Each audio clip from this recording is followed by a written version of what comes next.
Hello everybody, it's me, I'm Viva Reverie, and you are watching Vivcast. I sort of had this sort of mindset when hitting the record button. I sort of said like, alright, so I'm gonna address everyone in the room. I'm Viva Reverie, and you're watching Vivcast. That way, it's like, it reminds me to say the thing that I said I wanted to say at the start of every episode. Anyway, so today's episode is a stupid one, as you can already tell by the title, which I'm sure you've read and was probably the reason you clicked on the video, if not the fact it was Vivcast. If it's the fact it was Vivcast being the reason you clicked on it, then that's pretty sweet. If it's the fact that you're wondering what the hell I'm going to talk about, then that's fair enough. First of all, formalities. Woo! Which sound effect did I use for that? It was the slide whistle from Undertale. That's right. Anyway, so formalities. This will be short. First of all, I I mentioned last episode that I wanted synonyms for cringe, and I got 3 different answers. One was shudder, one was wince, and one was shame. And all right, let's think about this. So, oh, that makes me cringe so much. Oh, that makes me shudder so much. Oh, that makes me wince so much. Oh, that makes me shame so much. Not necessary. No, that's not a good one. Maybe it's better in another context. I don't know. I guess those they don't really have the same connotation. Like, using it in that specific context, like, yes, it's a good placeholder for cringe, but it doesn't give this, like, I don't know. Cringe is like a special word. It's like a special word that means a special thing, and therefore is like the best word to use for the situation which you want to use it for, or something. I don't know. Whatever. I guess those are good alternatives. I don't know if I'll be using them, but I've heard your pleas. Your pleas? Not necessarily pleas, more like your comments, which is like, I suppose it was supposed to sound pathetic when I said comments. It was supposed to be like, I've heard your words. But comments actually does sound like a good way to end that sentence. Whatever. Second formality is, before the next episode of Vivcast, optimally, I will have finished my St. Patrick's Day collab project video thing, which is very, there is a lot that's happening with it, and I still have a lot of work to do, and it's going to be very busy if I want to get it done on time, but hopefully it's going to be getting done on time. That's all I wanted to say about that. Okay, formalities over. I think that was the shortest bit of formalities ever since the first episode, which didn't really have them because because the whole episode was formalities. Anyway, so today's episode topic is Cookie Clicker. More specifically, why you should never play Cookie Clicker. Okay, so here's the thing about Cookie Clicker. No, first of all, I should mention why the hell it's the topic of this episode. It's because I got back into it. Oh my goodness, it's okay. This will make more sense later on if you have not heard of it or have not played it. So, Cookie Clicker is a game where there's a big cookie on the screen and you click it and a number goes up. Once that number goes up high enough, you can purchase a thing to make that number go up higher. That is the entire purpose of Cookie Clicker.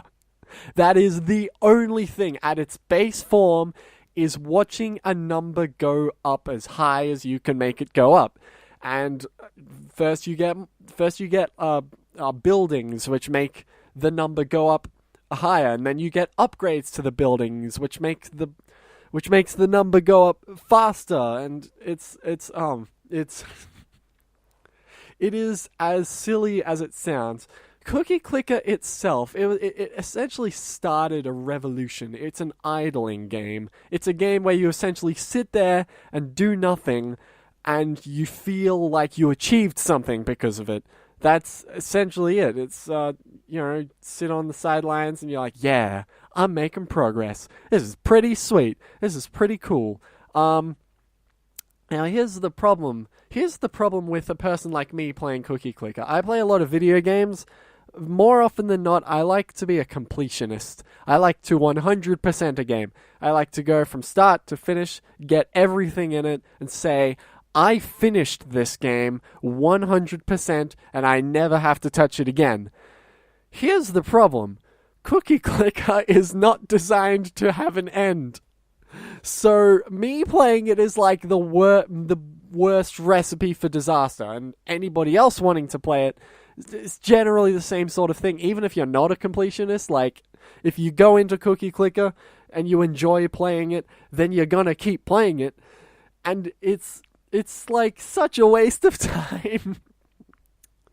Okay, I'm gonna backpedal a bit because I'm gonna say one thing about Cookie Clicker. It's very harmless. It's actually probably the best idling game, at least that I've ever seen, because it knows what it is, and it doesn't screw with you about it. It's just a game where you sit, it doesn't, okay, here's the biggest thing, which is why I say it's probably one of the friendliest idling games there is because there's no microtransactions. That's a thing which a lot of other idling games have, which is just like lazy, like, oh, let's make a game and hope we get money out of it. Cookie Clicker is free. It's on the internet. You can Google it, and there, you've got Cookie Clicker. And it saves your progress, so like if you leave the tab and then come back and it's still there. And so it's very, very easy, very accessible. But like other games which try to be idling sort of games, like they try to promote you spend money on this and it'll make the number go up better or whatever, and oh my god, it's really scummish because it's like Cookie Clicker is sort of self-aware. It's really weird me saying that, but there's like, once you get into it, there's actually a lot to it. And there's a lot that I know it's okay. It's the weirdest thing because Cookie Clicker is like, like I said, it's a time waste. It's like you watching a number go up over like for a really long time. So you're probably wondering, if I'm self-aware, why do I keep playing it? That's a good question. Well, first of all, I already mentioned I like being a completionist, and I am very late in the game. There's only a few more upgrades I need to get. There's only a few more achievements I need to get. It's not like I started playing the game recently. I started ages ago. And like, January, I think there was an update, and I hadn't touched it for months. So when I came back, I'm like, whoa, there was this really big update. So suddenly, I'm back playing Cookie Clicker again over the past few days. Fortunately, just the past few days. Because again, it is a very big time waste. But yeah, if I am like completely self-aware that it's like a complete time waste, why do I play it? So first of all, one thing I enjoy about it is the fact that it's like it is okay. Of course, it is just watching a number go up, but I do sort of mathsy stuff. I do programmy stuff. So I like sort of thinking about optimizing how to make the number go up the fastest. Like in Cookie Clicker, it is kind of simple. It is sort of like, if you go to play solitaire, you just you play mindlessly. You play with the one draw option because you win far more often, and like that's a thing that I do. I've got solitaire on my 3DS, and I just sort of pick it up and I play it because solitaire's fun. You don't have to think very hard about it unless you're playing the 3-draw mode, which I never do because screw the 3-draw mode. Who wants to play solitaire and then never bloody win? That's the stupid version of solitaire, even though it's the normal version of solitaire everywhere else. Let's go back on track. So, no, not solitaire. Cookie Clicker. Cookie Clicker, it's like, that. Damn it. Okay. Mild brain fart. I was sort of going into this episode it's been 10 minutes, and it's only been like a little bit. I haven't had a brain fart yet. I think I'll be fine for the rest of the episode. I sort of had one where I was like, I'll talk about solitaire for a bit, and now Yeah, alright, I'll get back on track. What was I talking about? I was talking about I like Cookie Clicker because of maths. Yeah, it's like... Oh, yes, that's why I mentioned that. I mentioned that because Cookie Clicker is a very, like, sort of simple sort of optimization game. There you go. Where you just sort of... like, obviously, at the end of the game, quote-unquote end, of course it doesn't end, but, like... If you've played the game for a while, you have several of every building. Obviously, the very last building is the only one that matters. So picking up upgrades or whatever that only boost the very last building should be the only thing you're doing. So, like I said, yeah, very simple sort of optimization stuff. But it's still sort of fun, silly thing to do. Then that's why I play Cookie Clicker. It's because I like maths. Yeah, I'm one of those people. Next dot point is relating to the other games which I mentioned earlier, the ones that go the scummish route of idling. Okay. First of all, probably one of the next most popular games to do the idling route, which I am similarly in a very, very annoying loop with like similar to Cookie Clicker, Adventure Capitalist or Adventure Capitalist. It's identical to Cookie Clicker minus the cookie clicking and simplified like sort of attributes, and it's about, instead of being about getting cookies, it's about getting money, and it is very self-aware in its like we're being scum.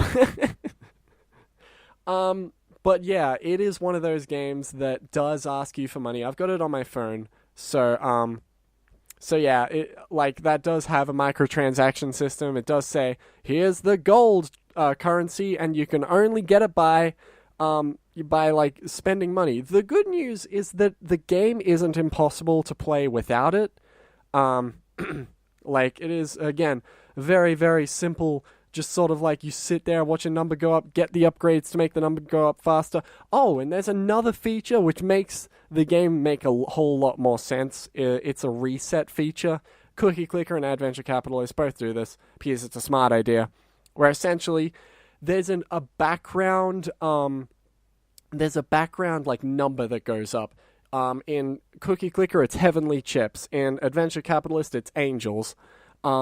Where like this number goes up, and then eventually, like when you reset, that number becomes a multiplier, and that makes it so that you get more cookies the next time you play the game from the ground up. And so like eventually you'll want to be resetting every X amount of time, like so that you can optimize the amount of goodness that you can get as quickly as you can. It's an interesting sort of thing. Like, of course, it means that you're making progress, but the people who made the game didn't actually have to add anything to the game to do that. It's interesting game design sort of stuff. Like I said, I'm a programmer, or I do programming, so game design is definitely something that's, like, in my head is something that I find interesting. So, like, thinking about that sort of thing, you know, It's interesting food for thought. That's the type of thing I like thinking about, not talking about. Nobody else cares. I'm not sure why you're listening. I'm sorry. I like you if you're listening. If you're listening, that means either I'm interesting or you just really like Cookie Clicker. Water! I was about to cough. I half coughed. I've got water. I'm going to drink the water.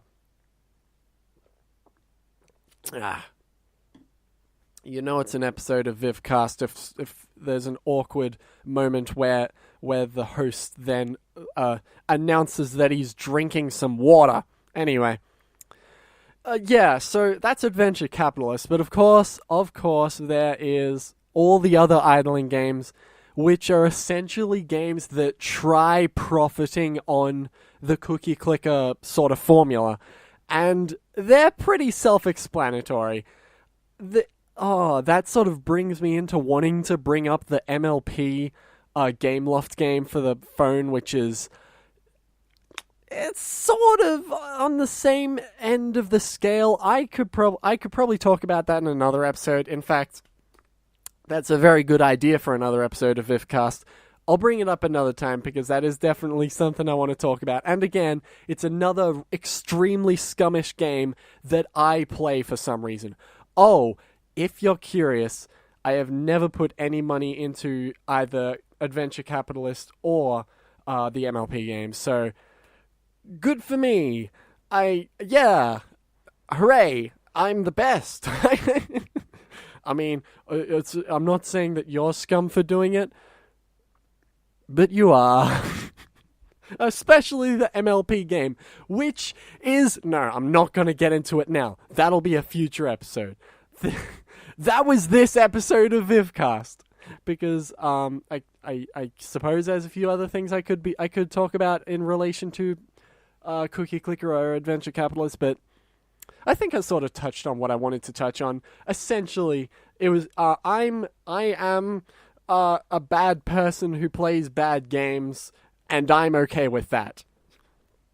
That was the topic of the episode. So, I'm about to cough again. This time, instead of drinking water, I'm just going to cough. Give me a second. Alright, yeah, that helped. That definitely helped. Okay. No, it didn't help. Water. So last week, or rather a couple of days ago, it was my birthday. My birthday, the 12th of March. Likewise, this is the fan art section. There is a lot of fan art to go through. Generally, what if you've been paying attention for the past few episodes, what I've been liking doing is like finding a really cool old piece of fan art that I have, and new fan art that was submitted to me, by you people, like in between the last few episodes. This time, it's only going to be new fan art because there's a lot to go through. So, I'm going to shut up and go to the fan art. So. Which one do I want to start with? I'll start with this one. This one is by Edgeloop, and this is the picture. I'm the birthday boy. Thank you so much, Edgeloop, for drawing my horse with a weird eyebrow. It's like a V eyebrow. That's pretty cool. Or is that an eyelash line? I don't know. Ponies are designed weird. Next. That was Edgeloop. Next. This is the Kukunkabaker, who made this image, which is of Viva's head with the cutie mark to the right. That's pretty cool, and I like the style of it. Thank you, Baker. You are a pretty cool person. Next, this one. Hello, you again, rat lover. And oh my god. Oh, way to make things confusing. Here's the image. The signature now says rat lover. Way to make oh god. What do you want me to call you? I'll keep calling you rat lover. Because if you remember last episode, if you were here last episode, this person has submitted fan art, which has gone in the past 3 episodes in a row, and I mentioned the signature last time. Whatever. Anyway, thank you very much for hugging my horse with your horse. Yes. Cool. Thank you. Next. This image is by Libby the Coates, who also did fan art last week, and said that I pronounced their name correctly, which I'm very surprised about. I expect to butcher a lot of people's names, and I've already done that with at least one person previously, and I apologize for that. I apologize to Okay, let me say this now. I apologize to everybody... that was a burp. I apologize to everybody who I either already have or am going to butcher when it comes to names, because I'm talking. If I'm a person who's talking, of course I'm going to get names wrong, because people pronounce their own names differently. People they don't know how names work, and I'm one of them, I guess. And people, a name might be pronounced differently in French than it is in English, and maybe you prefer the French version of Peter, which is Peter. That was horrible. Next. This one is by, I don't have the name, I just have the image open. Excuse me while I go find the name of the person. I'm an idiot. It was sent to me on Twitter. So I'm just an idiot who didn't do the thing that they should have done like a smart person. Oh, that's right. I've got a bunch of notifications relating to first of all my birthday, of course. And second of all, I posted a Vine. Here, watch the Vine. Are you ready to see the smartest idea? I call this engineering genius. Yeah, you cleaned that shit. Has it been 6 seconds? I think that was enough time for you to watch the Vine. Okay.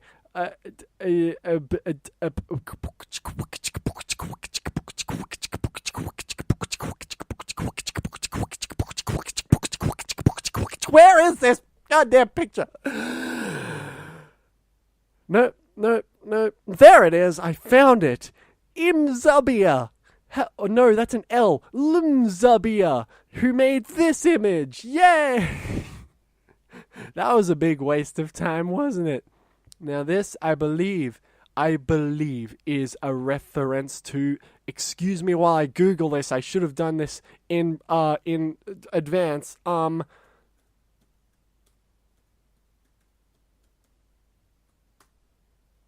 I was right. It is, it is based on, from a glance, it is obvious that it's supposed to be Donald Trump because of the,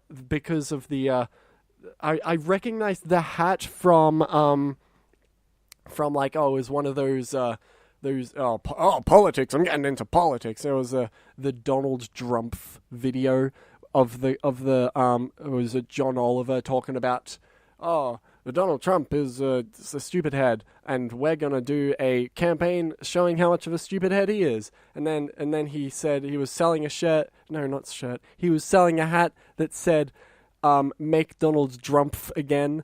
And I was like, that hat looks similar to that one. So therefore, that hat was probably based on an actual hat that is sold by Donald Trump, and that is true.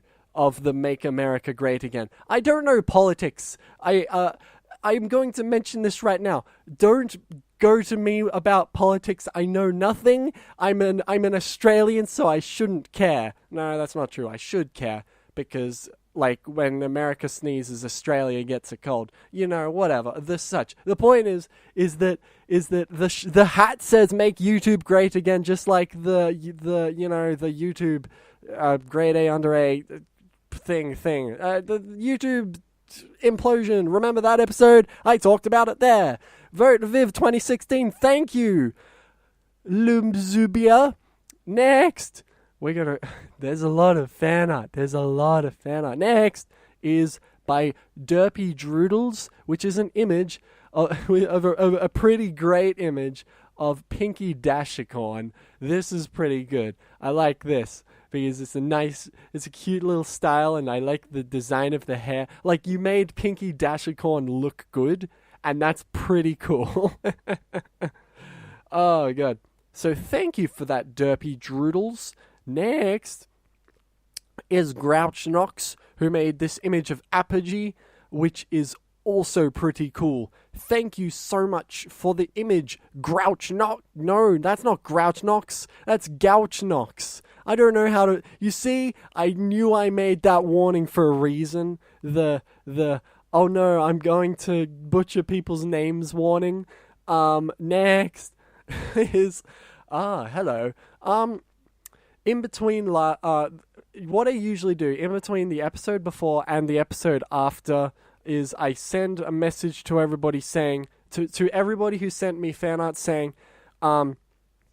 I featured your art in this episode. I haven't done that for the last episode though. So I don't actually know if this person has seen or knows about last week where I featured his art, or she, I don't know. I'm pretty sure it's a he, judging by the profile picture looking like a male horse. Anyway, so Ebony Inkstone, coincidentally, I want to say coincidentally if he has not seen the video, made another piece of art with my Viv horse in it, and also, maybe coincidentally, is featuring drunk horses, and I just turned 21, which is the legal age of drinking in America. Not in Australia. That was legal for me 3 years ago. Whoop whoop.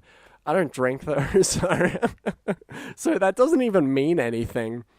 But yeah, look at this. That's my Viva horse in the middle, slightly to the right-ish.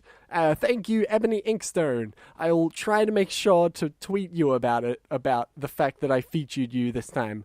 Okay. Yeah.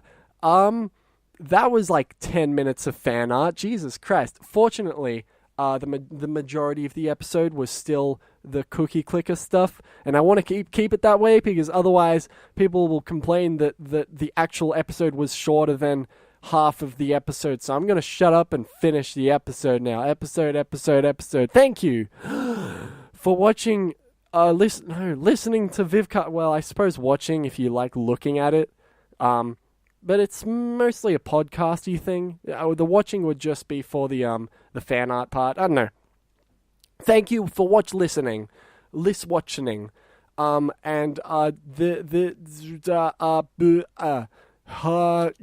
you. I keep forgetting that I still don't have a good way to end it. Goodbye.